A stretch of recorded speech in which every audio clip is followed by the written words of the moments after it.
नमस्कार साथियों, आप सभी का एक बार फिर से स्वागत है आपके अपने यूट्यूब चैनल पर।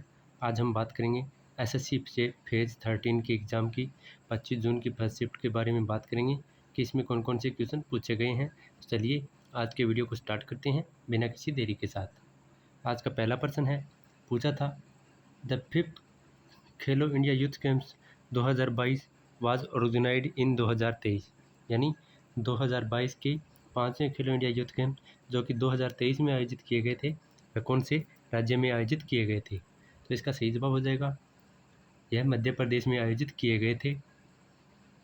आगे बात करें तो खेलो इंडिया यूथ गेम्स जो कि 7वां संस्करण था और साथ ही साथ पैरा गेम्स का भी आयोजन अप्रैल 2025 में बिहार में किया गया था।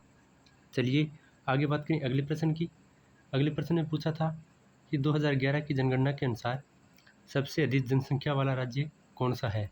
तो इसका सही जवाब हो जाएगा उत्तर प्रदेश, जिसकी जनसंख्या 19.96 करोड़ है, जो कि राज्य में सबसे अधिक जनसंख्या वाला राज्य बन जाएगा। वहीं आगे बात करें तो सबसे कम आबादी वाले राज्य की बात करें तो यह सिक्किम हो जाएगा, जिसकी जनसंख्या 60 लाख हो जाएगी। चलिए आगे बात कर लेते हैं अगले प्रश्न की। 60 लाख नहीं होगी, इसकी 6 लाख हो जाएगी। वहीं अगला प्रश्न पूछा गया था, who wrote the discovery of India पुस्तक, यानी द डिस्कवरी ऑफ इंडिया पुस्तक किसके द्वारा लिखी गई थी। तो यह पुस्तक जवाहरलाल नेहरू के द्वारा 1944 में लिखी गई थी। हिंदी में इसकी बात करें तो भारत की खोज इसका नाम हो जाएगा।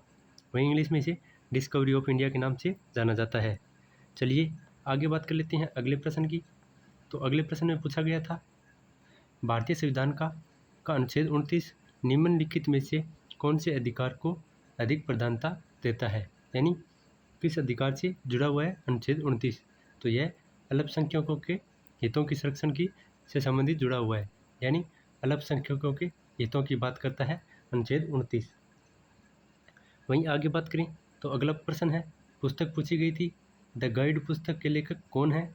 तो इसके लेखक हो जाएंगे आर के नारायण। तो 1958 में यह पुस्तक लिखी गई थी और यह एक अंग्रेजी उपन्यास था। आर के नारायण की कुछ अन्य पुस्तकों की बात करें तो स्वामी और उनके दोस्त, the bachelor of arts, the dark room, English teacher and the guide और मालगुडी डेज, ये इनकी कुछ महत्वपूर्ण पुस्तकें हो जाएगी। चलिए आगे बात कर लेते हैं अगले प्रश्न की। आर्टिकल से संबंधित एक प्रश्न और पूछा गया था अनुच्छेद 89 किससे संबंधित है। तो यह राज्यसभा के सभापति और उपसभापति से संबंधित है। इस अनुच्छेद के उपबंध करता हुए के अनुसार भारत का उपराष्ट्रपति राज्यसभा का प्रधान सभापति होगा और राज्यसभा अपने सदस्यों में से किसी एक को उपसभापति के रूप में चुनती है। तो यह आर्टिकल 89 में बताया गया है। आगे बात कर लेते हैं अगले प्रश्न की। तो अगला प्रश्न योजना से संबंधित था। पूछा गया था प्रधानमंत्री उज्ज्वला योजना किससे संबंधित है।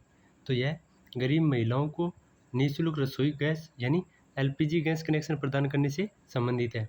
इसके शुभारंभ की बात करें तो 1 मई 2016 को इसको उत्तर प्रदेश के बलिया शहर से शुभारंभ किया गया था। मंत्रालय की बात करें तो यह मंत्रालय पेट्रोलियम और प्राकृतिक गैस मंत्रालय के अंतर्गत आती है। उद्देश्य की बात करें तो बीपीएल परिवारों की महिलाओं को मुफ्त एलपीजी कनेक्शन देना इनका मुख्य उद्देश्य था। साथ ही साथ लाभार्थी की बात करें तो गरीबी रेखा यानी बीपीएल जीवन यापन करने वाली महिलाओं के लिए यह योजना चलाई गई थी।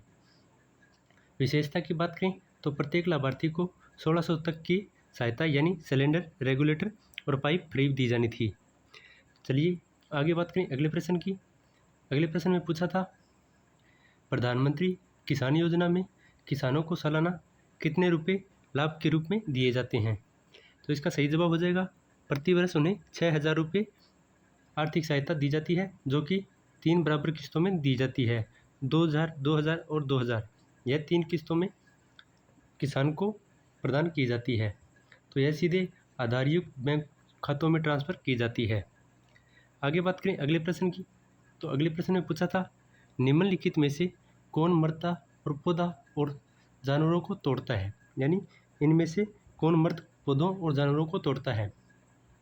इस प्रक्रिया की बात करें तो यह अपघटन की प्रक्रिया हो जाएगी, यानी डिकम्पोजर, जिसके द्वारा मृत पौधों और जानवरों का अपघटन हो जाता है।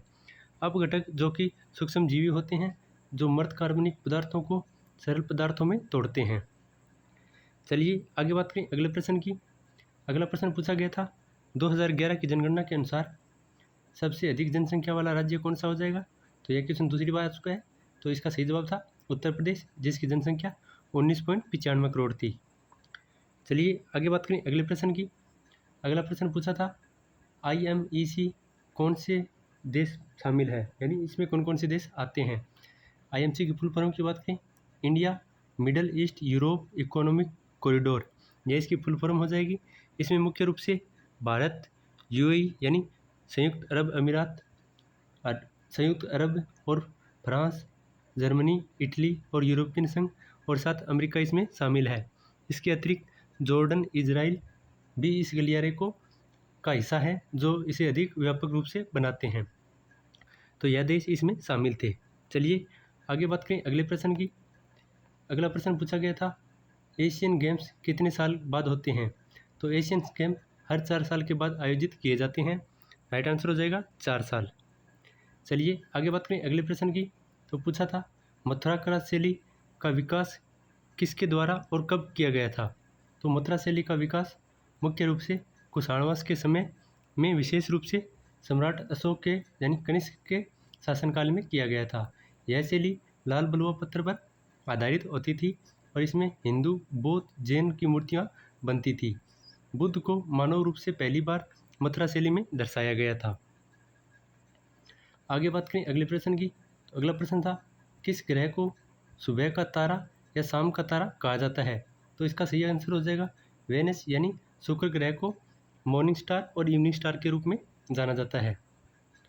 वहीं अगला प्रश्न है पूछा था बर्फ़ के पिघलने में कौन स्थिर रहता है, यानी which is constant in the melting of ice, यानी बर्फ़ के पिघलने में कौन स्थिर रहता है। तो यह तापमान 0 डिग्री पर स्थिर रहता है। चलिए आगे बात कर लेते हैं अगले प्रश्न की। अगला प्रश्न था लोकसभा को भंग करने की शक्ति किसके पास होती है। तो भारत के संविधान के अनुसार अनुच्छेद 85(2) यानी बी के अनुसार भारत के राष्ट्रपति के पास लोकसभा को भंग करने की अंतिम शक्ति होती है। आगे बात करते हैं अगले प्रश्न की। अगला प्रश्न पूछा गया था हिमालय के किन वनों में झाड़ियों और पर्णपाती वन मिलते हैं। तो हिमालय में पर्णपाती वन और पर्वतीय वन और साथ ही साथ शीतोष्ण में झाड़ियों और घास के मैदान पाए जाते हैं। आगे बात कर लेते हैं अगले प्रकार की। अगला प्रश्न है पूछा है स्टैंड अप इंडिया योजना का मुख्य उद्देश्य क्या था, यानी the purpose of the stand up India skill. तो इसके योजना के मुख्य उद्देश्य की बात करें तो अनुसूचित जाति और अनुसूचित जनजाति और महिला उद्यमियों को प्रोत्साहन करना ताकि वे अपना खुद का कारोबार और उद्योग शुरू कर सके, यह उनका मुख्य उद्देश्य था। इसके शुभारंभ की बात करें तो 5 अप्रैल 2016 को प्रधानमंत्री के द्वारा इसका शुभारंभ किया गया था। तो यह थे 25 जुलाई की फर्स्ट शिफ्ट के SSC फेज 13 के एग्ज़ाम के एनालिसिस वीडियो। अगर वीडियो पसंद आया है तो वीडियो को लाइक करें और साथ साथ चैनल को सब्सक्राइब करें ताकि आगे आने वाले एनालिसिस वीडियो आप सबसे पहले देख सकें। तो मिलते हैं एक नेक्स्ट वीडियो के साथ, तब तक के लिए चैनल के साथ बने रहें। धन्यवाद।